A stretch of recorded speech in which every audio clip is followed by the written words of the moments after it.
आज का जो टॉपिक है भास्कर योग। ऐसे देखा जाए तो प्रत्येक व्यक्ति की कुंडली में होता है। तो देखिए योग जो होता है वह दो प्रकार से हम देखते हैं, यानी कुछ योग शुभ योग होते हैं और कुछ अशुभ योग भी होते हैं।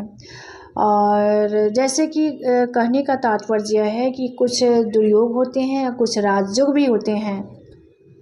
तो आज का जो टॉपिक है विषय है भास्कर योग को लेकर। हाँ देखिए, भास्कर यानी सूर्य।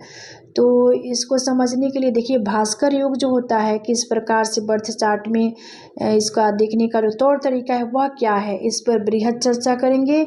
और यहाँ पे एक बर्थ चार्ट भी है जो कि धनु लग्न की पत्रिका है। तो चलिए अपने टॉपिक को आगे बढ़ाते हैं। और देखिए सूर्य से द्वितीय स्थान में बुध यानी मरकरी से एकादश स्थान में मून, चंद्रमा से पंचम या नवम भाव में गुरु हो, तो यह योग घटित होता है। हाँ, इसको समझने के लिए देखिए यहाँ पे बर्थ चार्ट है जो कि धनु लग्न की पत्रिका है। और नियमानुसार देखिए सूर्य यहाँ पर इस पत्रिका के अकॉर्डिंग द्वितीय भाव में है। देखिए मेष से लेकर मीन लग्न का कोई भी पत्रिका आपके पास हो सकता है और ग्रहों का प्लेसमेंट कहीं भी हो सकता है, आप उसके अकॉर्डिंग देखने का प्रयास कीजिएगा। तो देखिए इस पत्रिका के अकॉर्डिंग सूर्य द्वितीय भाव में है। और देखिए इसका जो प्रोसेस है वह सूर्य के बाद हमें बुध को देखना है। तो सूर्य का प्लेसमेंट द्वितीय भाव में है और सूर्य से नियम क्या कह रहा है, सूर्य से द्वितीय स्थान में बुध हो यानी मरकरी। तो इस पत्रिका में देखिए सूर्य से द्वितीय भाव में, सूर्य द्वितीय भाव में है और बुध तृतीय भाव में है, थर्ड हाउस में है। इसके बाद वाला जो प्रोसेस है देखिए बुध से एकादश स्थान में चंद्रमा मून का प्लेसमेंट हो। बुध का प्लेसमेंट आप सबकी पत्रिका में कहीं भी हो सकता है, वहाँ से हमें एंटी क्लॉक जाना होगा। तो इस पत्रिका के अकॉर्डिंग देखिए बुध यहाँ पे थर्ड हाउस में है, तो यहाँ से 1 2 3 4 5 6 7 8 9 10 एकादश भाव जो हुआ प्रथम भाव यानी लग्न हुआ, लग्न में ही चंद्रमा का प्लेसमेंट है। इसके बाद वाला प्रोसेस कह रहा है कि बुध चंद्रमा से नवम भाव पंचम भाव में गुरु जुपिटर का प्लेसमेंट हो। तो देखिए इस पत्रिका के अकॉर्डिंग चंद्रमा से हम नवम भाव जाएंगे तो गुरु का प्लेसमेंट नवम भाव में है।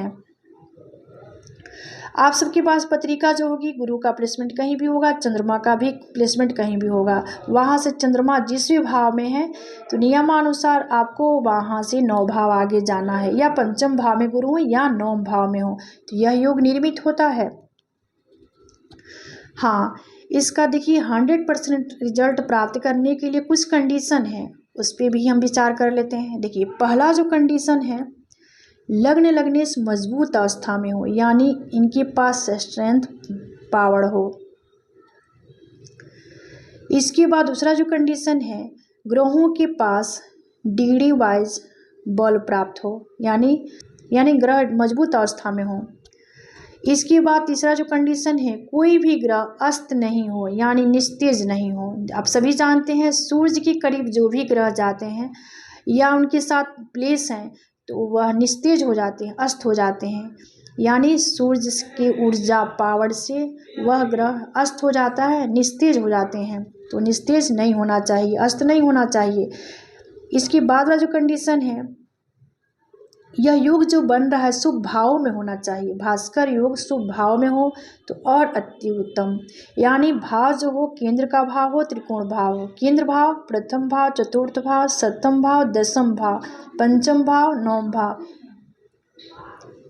केंद्र त्रिकोण के भाव में हो तो अति उत्तम फल देने वाला होगा।